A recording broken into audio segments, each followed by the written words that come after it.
السلام عليكم ورحمة الله وبركاته. اهلا وسهلا بكم. انا قناة علم حواء. النهاردة ان شاء الله هنعمل مع بعض التوكة الجميلة دي. هي كليبس سهلة جدا وبسيطة.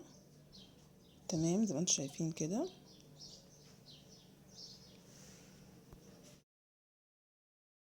الحاجات اللي هنحتاجها: قطعة من التل، كليبسات، خيط وإبرة أي لون،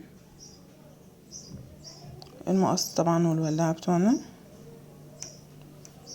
وده كيس من الفل